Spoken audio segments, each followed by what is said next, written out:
अस्सलाम वालेकुम। अच्छा, आज हम अपना दूसरा लेक्चर स्टार्ट करेंगे। चैप्टर नंबर 7 हम पढ़ रहे थे कंपाउंडिंग और डिस्पेंसिंग। अच्छा, हमने देख लिया था प्रिस्क्रिप्शन किस तरह की होती है, उसके क्या क्या पार्ट्स होते हैं। अब हम ये देखेंगे कि हैंडलिंग ऑफ प्रिस्क्रिप्शन जो है वो क्या चीज़ है, और किस तरह से हम प्रिस्क्रिप्शन को बेसिकली हैंडल कर सकते हैं। ठीक है।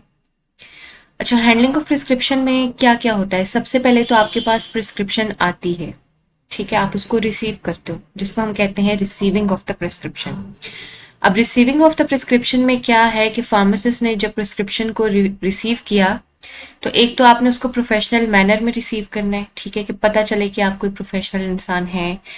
आप की बॉडी लैंग्वेज से स्पेशली ये शो होना चाहिए। ठीक है। अच्छा, आपने जब प्रिस्क्रिप्शन रिसीव किया, आपने प्रॉपरली उसको देखना है, उसको चेक करना है वैलिडेटेड है। वैलिडेटेड मीन्स के क्या रजिस्टर्ड मेडिकल प्रैक्टिशनर के सिग्नेचर हैं, प्रिस्क्रिप्शन के सारे पार्ट्स पूरे हैं। अनफॉर्चुनेटली पाकिस्तान में जो हैंड रिटन प्रिस्क्रिप्शन होती है वो एक ऑफिशियल वे में प्रिस्क्रिप्शन नहीं होती, जैसे एक प्रिस्क्रिप्शन को होना चाहिए। कुछ हमारे पास प्रिस्क्रिप्शन जो होती हैं वो हमारे पास इलेक्ट्रॉनिक होती हैं, जिसमें आपके सारे पार्ट्स कंप्लीट होते हैं। अनफॉर्चुनेटली पाकिस्तान में जो हैंड रिटन प्रिस्क्रिप्शन होती है उसमें ऐसा नहीं होता, तो उसमें थोड़े इश्यूज फेस करने पड़ते हैं फार्मासिस्ट को। अब आपके पास जब प्रिस्क्रिप्शन आई, तो एक तो पेशेंट खुद आएगा और वो आपको वर्बली बताएगा, जबान से बताएगा, मुंह से बताएगा कि मुझे ये मेडिसिन चाहिए, आप दे दें। ठीक है। आपका काम बनता है कि आपने ये देखना है कि अगर तो वो ओटीसी ड्रग्स हैं तो आप दे दें। अगर तो प्रिस्क्रिप्शन के बगैर वो मांग रहे हैं और वो ओटीसी ड्रग्स हैं तो आप दे सकते हैं, अदरवाइज प्रिस्क्रिप्शन के बगैर आप ड्रग्स नहीं दे सकते। ठीक है। कुछ मेडिसिन हमारे पास ऐसी होती हैं जैसे बेंजोडाइजपिन की क्लास होगी, जिसमें नींद की गोलियां आती हैं, नार्कोटिक्स मेडिसिन होती हैं। ठीक है। तो ये जितनी भी नशावर चीजें होती हैं, और इसके अलावा वो मेडिसिन, कोई भी ऐसी मेडिसिन जिससे इंसान की जान को थोड़ा सा भी खतरा हो सकता है, वो प्रिस्क्रिप्शन बेस्ड ड्रग होती है। अगर आप उसको ऐसे ही दे देंगे तो पेशेंट के लिए वो नुकसानदेह हो सकती है, हो सकता है उसका मिस यूज हो जाए। ठीक है। तो प्रिस्क्रिप्शन को रिसीव करना, उसको प्रॉपरली पढ़ना, ये सारा काम किसका है? फार्मासिस्ट का। अब उसने उसको प्रॉपरली रीड किया। ठीक है। अब आपने क्या करना है कि अगर आपको कोई चीज समझ नहीं आ रही तो you are not allowed to apply any guess work. Guess work मतलब कि आप लोग खुद से अंदाजा लगा लें, अच्छा यही लिखा होगा, यही दे देते हैं, हो सकता है दवाई कोई दूसरी हो। ठीक है। तो प्रिस्क्रिप्शन के ऊपर अगर आपको कोई चीज समझ में नहीं आती तो आप उसके डॉक्टर का नाम पढ़ें। ठीक है। आप पेशेंट का नाम पढ़ें, पेशेंट की जेंडर देखें, पेशेंट की एज देखें, पेशेंट बच्चा है, बूढ़ा है, पेशेंट मेल है, फीमेल है। ठीक है। लेट सपोज कोई हार्मोनल मेडिकेशन है तो वो ज्यादातर फीमेल को जाती है। ठीक है। इसके अलावा आप डॉक्टर का नाम पढ़ सकते हैं कि डॉक्टर कौन सा स्पेशलिस्ट है, कौन सा मेडिकल प्रैक्टिशनर है। ठीक है। जैसे अगर कोई स्टमक का डॉक्टर है, कोई किडनी का डॉक्टर है, कोई हार्ट का डॉक्टर है, तो आपको आइडिया हो जाएगा कि प्रिस्क्रिप्शन किसकी है। ठीक है। प्रिस्क्रिप्शन के ऊपर क्या लिखा हुआ है, बच्चा है, बूढ़ा है, मेल है, फीमेल है। ठीक है। इसके बावजूद भी अगर आपको नहीं समझ आती तो आप कोशिश करें कि ज्यादातर फार्मेसी टेक्नीशियंस होते हैं वो डिस्पेंस कर रहे होते हैं, आप किसी फार्मासिस्ट से पूछ लें, या अगर किसी फार्मासिस्ट को नहीं आ रही तो वो किसी और बंदे से पूछ लें। ठीक है।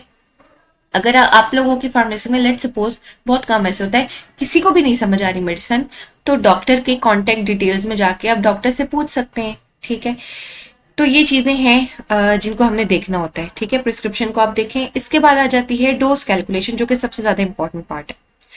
लेट सपोज अगर आपके पास कंपाउंडिंग की प्रिस्क्रिप्शन आई कि ये बच्चा है, इसकी आपने कह सकते हैं कि आईवी सॉल्यूशन जो है वो आपने डाइल्यूट करके देना है, पेशेंट को जो है वो इंजेक्शन लगना है और आपने पेशेंट को डाइल्यूटेड इंजेक्शन लगाना है। ठीक है। डाइल्यूट करके उसको बना के देना है, उसको कंपाउंड करके देना है। अब आपने क्या करना है? Dose calculation. ठीक है। हम लोग बेसिकली कंपाउंडिंग पहले लेक्चर में भी हमने डिस्कस किया। कंपाउंडिंग बेसिकली आपकी प्रिपरेशन होती है मेडिसिन की अकॉर्डिंग टू पेशेंट नीड्स। ठीक है। पेशेंट की नीड क्या है, पेशेंट की एज क्या है, पेशेंट का वेट क्या है।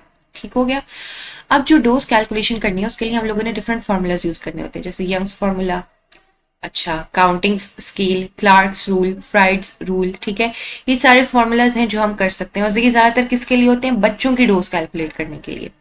एडल्ट की डोज तो हमें आइडिया होता है और जनरली स्टैंडर्ड होता है, कैलकुलेटेड होती है, या हम कर सकते हैं। बच्चों का मसला जो होता है वो सेंसिटिव होता है। पीड्स जो पेशेंट होते हैं हमारे पास, पीडियाट्रिक पेशेंट्स, जो लेट सपोज कोई इन्फेंट है, अभी अभी पैदा हुआ है, उसको कोई एंटीबायोटिक जानी है, आपने उसको डाइल्यूट करके देना है। अब आप कैसे करेंगे, क्योंकि आपके पास जो एंटीबायोटिक का जो एम्प्यूल या जो ड्रिप आती है वो तो बड़ों की डोज एडजस्टमेंट के अकॉर्डिंग होती है। अब आपने बच्चों की डोज एडजस्टमेंट करनी है तो वो कैसे करेंगे, हम फॉर्मूलाज अप्लाई करेंगे। चाइल्ड डोज क्या है, पहला फॉर्मूला हम देखते हैं, child dose is equal to child age in years into adult dose divide by child age in year plus 12।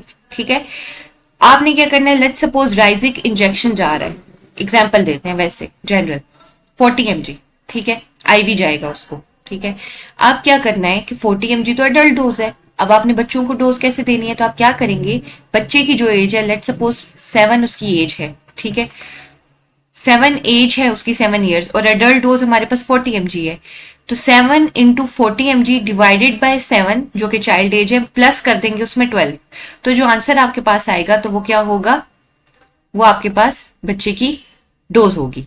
इसी तरह काउंटिंग स्केल में अगर हम देखें तो काउंटिंग स्केल में क्या होता है, एज आपके पास जो आती है बच्चे की, उसके अंदर आपने 2 प्लस करने हैं, डिवाइड कर देना 24 से, उसके अंदर एडल्ट डोज ऐड कर देनी है जो कि लेट सपोज 40 mg है। ठीक है, क्लार्क्स रूल में क्या होता है, चाइल्ड वेट करना है आपने पाउंड्स में, not in KGs, KG and pounds are 2 different units, ठीक है, फॉर मेजरिंग द वेट, तो आपने पाउंड्स में करना है। पाउंड्स में जब आप वेट मेजर करेंगे तो आपने उसको क्या कर देना है, डिवाइड कर देना है 150 इंटू एडल्ट डोज से।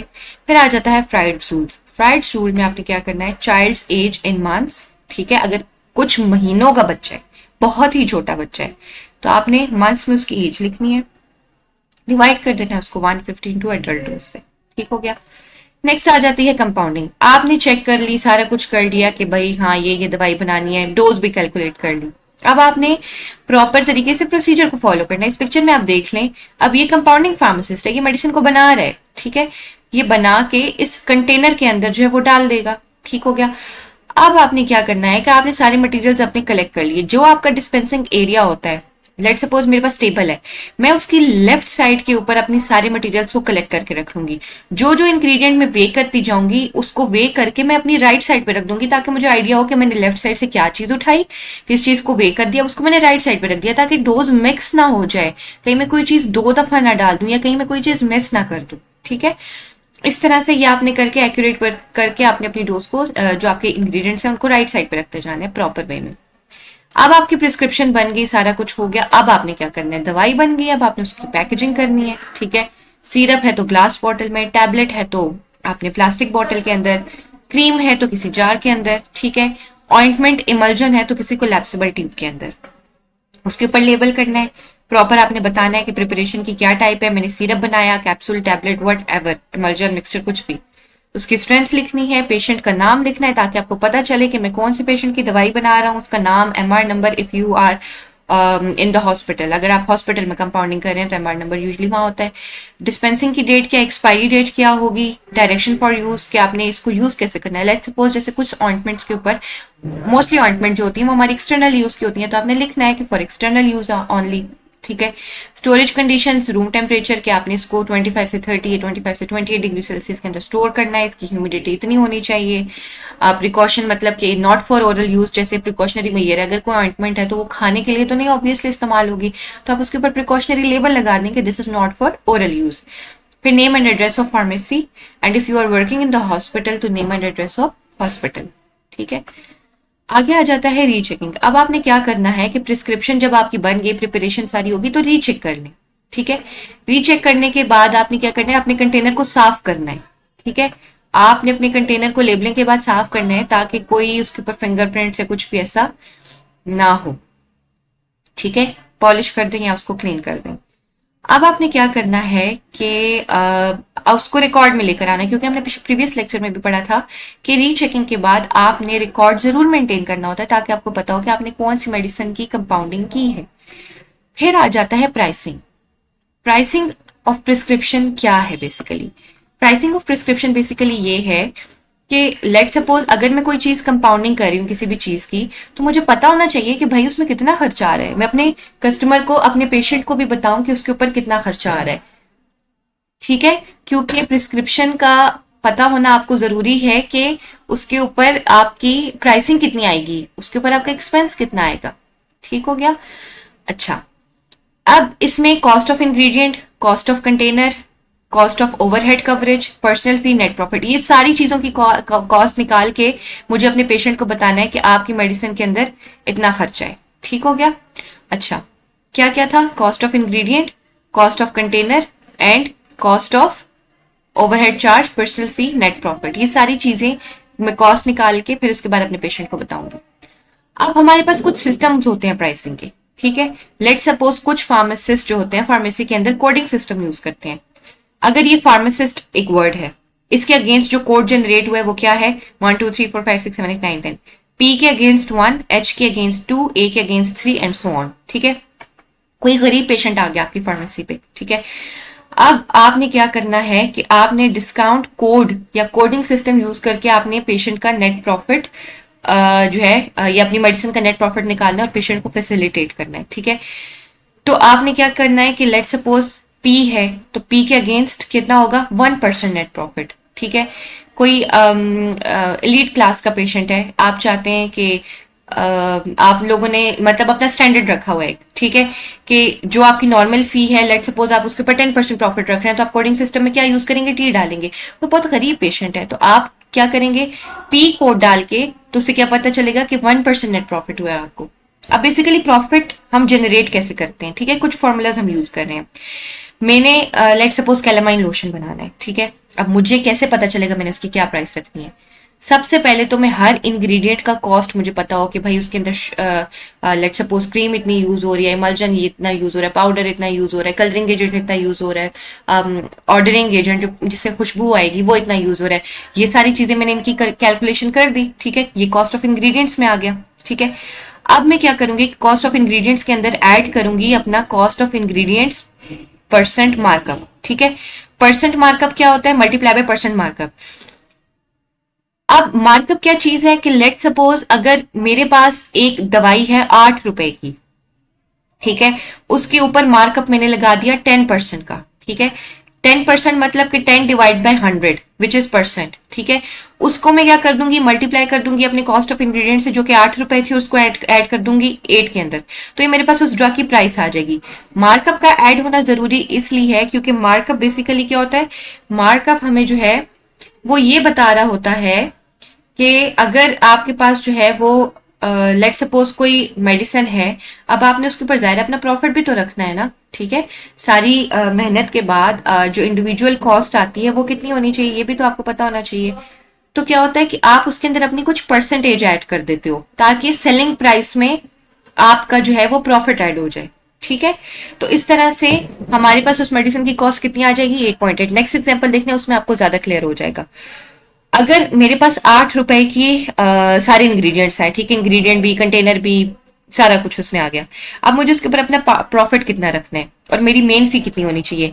तो प्रॉफिट मेरा 10% था, ठीक है। 10% मतलब के 100 में से 10 रुपए, समझ आ गई? इतना मैंने अपना प्रॉफिट मार्कअप रख दिया। मेन फी मेरी कितनी थी? 0.2, ठीक है, 0.2 रुपीज। अब ये सारा कुछ क्या करूंगी मैं? इसमें मल्टीप्लाई और ऐड कर दूंगी तो मेरे पास कितना आ जाएगा? 9 रुपीज। तो मतलब कि पेशेंट को मैंने कितनी प्राइस बतानी है कि 9 रुपए तुम्हारी दवाई की कीमत है, ठीक है। अब ये किस लिए जरूरी है? ये सिस्टम्स इसलिए जरूरी है ताकि आप झंझट से बच सकें, ठीक है। कुछ पेशेंट्स आते हैं वो कहते हैं भाई उस फार्मेसी पे तो ये कैलामाइन लोशन 10 रुपए का बना के दे रहे थे, आप लोग मुझे 15 रुपए का बना के दे रहे हैं। या फिर अगर एक फार्मेसी पे 2 लोग हैं, एक ने बोल दिया ये आपको 15 रुपए का मिलेगा, एक ने बोल दिया ये आपको 10 रुपए का मिलेगा, तो उस पर भी झगड़े शुरू हो जाते हैं। तो सिस्टम बेसिकली आपको एक स्टैंडर्ड प्रोवाइड करता है। आपने सिस्टम जब रखा होता है तो आपको जो है वो बिला वजह किसी भी झंझट की या किसी भी चीज की जरूरत नहीं होती, किसी बहस की जरूरत नहीं होती। ठीक हो गया। तो थ्योरी ऑफ प्राइस बेसिकली क्या है कि cost of ingredients, time, personal आपकी कितनी चार्जेस, आपकी मेहनत, सब कुछ निकाल के आपने एक प्रॉफिट निकालना होता है, ठीक है। ये प्रॉफिट जो होता है बेसिकली ये क्या करते हैं कि इससे हमें पता चल जाता है कि आपका जो है वो दवाई की कितनी कीमत आनी है। नेक्स्ट आ जाता है डिलीवरिंग द प्रिस्क्रिप्शन। आप प्रिस्क्रिप्शन आपने दवाई बना दी, अब आपने उसको डिलीवर कैसे करना है? Store delivery, home delivery and main, ये मेन नहीं है, ये बेसिकली मेल है, MAIL, ठीक है, मेल डिलीवरी। स्टोर डिलीवरी क्या है कि आपके पास पेशेंट आया, उसने आपको प्रिस्क्रिप्शन दी और उसने कहा मुझे दवाई चाहिए, आपने दवाई बना के प्रिस्क्रिप्शन पेशेंट की ली, उसको डील किया, उसको दवाई बना के उसी वक्त फार्मेसी पे ही दे दी। फार्मेसी पे आपने प्रिस्क्रिप्शन जो डिलीवर की उसे कहेंगे स्टोर डिलीवरी, ठीक है, उसी वक्त आपने दे दिया, 2 दिन बाद पेशेंट आपके पास खुद आया फार्मेसी पर, आपने उसको दे दी। नेक्स्ट है होम डिलीवरी, जिसमें आप क्या करते हो कि पेशेंट का एड्रेस लेते हो, एड्रेस लेने के बाद आप क्या करते हो, जब आपकी बन जाती है प्रिस्क्रिप्शन तो आप जो है ऑर्डर लेके उसके घर तक बना के भिजवा देते हैं अलोंग विद स्पेशल इंस्ट्रक्शंस कि आपने इसको कैसे कैसे यूज करना है। ठीक है, तीसरी है मेल डिलीवरी, पोस्टल एड्रेस पे। आप पोस्टल एड्रेस पे with legal instructions and with restrictions आप क्या करते हो कि उसको पोस्ट कर देते हो। पैकेजिंग और लेबलिंग की रिक्वायरमेंट्स जो होती हैं वो सारी की सारी उसके अंदर होती हैं। ठीक है, होम डिलीवरी होती है, टेलीफोन कॉल पे आया ऑर्डर, आपने जो है वो ऑर्डर जो है वो घर में डिलीवर कर दिया। मेल में क्या होता है कि आप पेशेंट का मेलिंग एड्रेस लेते हो, ठीक है, और उसकी मेलिंग एड्रेस तक पहुंचा देते हो। ठीक है, ये बेसिकली ज्यादातर होम डिलीवरी नहीं होती, मेल एड्रेस, घर पे भी मेल आ सकती है, मतलब जो आपका पोस्टल एड्रेस होता है। ठीक है, आपके घर तक भी आ सकती है, इसके अलावा कोई आप ऐसी सेंट्रल पॉइंट जो है वो बता देते हैं कि यहाँ पे आप हमारी दवाई भेज दें। ठीक हो गया। अच्छा जी, नेक्स्ट हमारे पास जो है वो क्या है, रीफिलिंग द प्रिस्क्रिप्शन। ठीक है, इसको हम लोग जो है वो देख लेते हैं कि इसमें क्या है। अब जो रीफिलिंग है प्रिस्क्रिप्शन की, कि अगर लेट सपोज कोई पेशेंट है आपके पास, ठीक है, वो आया है, वो आके कहता है कि भाई हमें जो है वो दवाई मैंने 1 महीना पहले लेके गया हूं, अब आप मुझे क्या करें कि दवाई जो है वो दोबारा दें। ठीक है, अब आप देखोगे कि वो दवाई देने के काबिल है। 1 साल पुरानी प्रिस्क्रिप्शन कोई आपके पास लेके आ जाता है और वो आपको कहता है मुझे प्रिस्क्रिप्शन फिल करके तो उसके अंदर नींद की गोलियां भी शामिल है, तो आप कभी भी नहीं दे सकते। ठीक है, refilling is governed by the federal law.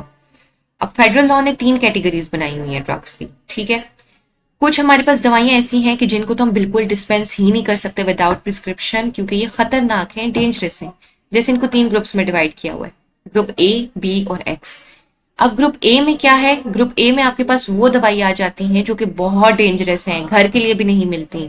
Morphine, morphine उसकी एग्जाम्पल है। मॉर्फिन जो है बेसिकली इवन कि ये हर हॉस्पिटल में भी अवेलेबल नहीं होती। जो रजिस्टर्ड हॉस्पिटल है ना, जिनके पास नारकोटिक्स का लाइसेंस होता है, बड़े बड़े हॉस्पिटल्स, टर्शरी केयर के हॉस्पिटल्स, उनमें होती है।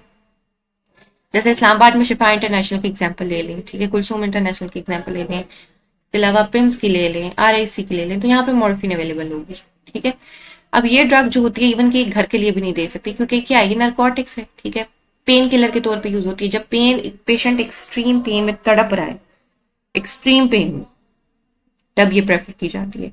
ग्रुप बी की क्या है, these drugs are dispensed with prescription which can be refilled, but prescription पे उसकी रिफिलिंग हो सकती है। जैसे एपोमॉर्फिन, इससे लो लेवल की है, ये ज्यादा स्ट्रेंथ वाली होती है, इसकी पोटेंसी ज्यादा होती है, इसकी एज कम्पेयर टू मॉर्फिन कम है। क्यों? क्योंकि ये हमारे पास जो है कह सकते हैं आप सेमी सिंथेटिक टाइप है। ठीक है, अच्छा, अब इसमें क्या है कि ये आप जो है प्रिस्क्रिप्शन पे दे सकते हो। ग्रुप एक्स, इसमें क्या है, ये वो ड्रग्स हैं जो कि प्रिस्क्रिप्शन पे ही जाती हैं, बट आप क्या कर सकते हो कि इनको दे सकते हो, मतलब ये you can issue them with और विदाउट प्रिस्क्रिप्शन। ठीक है, इसमें इतने ज्यादा डेंजरस इंग्रेडिएंट्स नहीं होते। ठीक है, हमें पता है कि ये लेके पेशेंट की जान किसी खतरे में नहीं जाएगी। ठीक है, let suppose Corex, Corex syrup है हमारे पास। ठीक है, अब वो सिरप्स जिनके अंदर कोडीन की बहुत थोड़ी अमाउंट है, कोडीन इज नारकोटिक, ठीक है, या फिर उनके अंदर मॉर्फिन की इतनी कम अमाउंट है कि वो आपकी बॉडी को कोई नुकसान नहीं देगी, तो आप वो सिरप्स या ऐसी ड्रग्स आप डिस्पेंस कर सकते हो। ठीक है, ये वो ड्रग्स जो कि बिल्कुल सेफ हैं, जैसे पेन किलर्स हो गया, पेनाडोल, पैरासिटामोल, एनसेड्स हो गई, जो non steroidal anti inflammatory drugs होती हैं जो कि पेन किलर के तौर पर यूज हो सकती हैं। तो ये क्या कर सकते हैं आप ये इजीली डिस्पेंस कर सकते हैं। ठीक हो गया। नेक्स्ट है हमारे पास कंटेनर्स एंड क्लोजर्स, ये हम लोग नेक्स्ट लेक्चर में देखेंगे।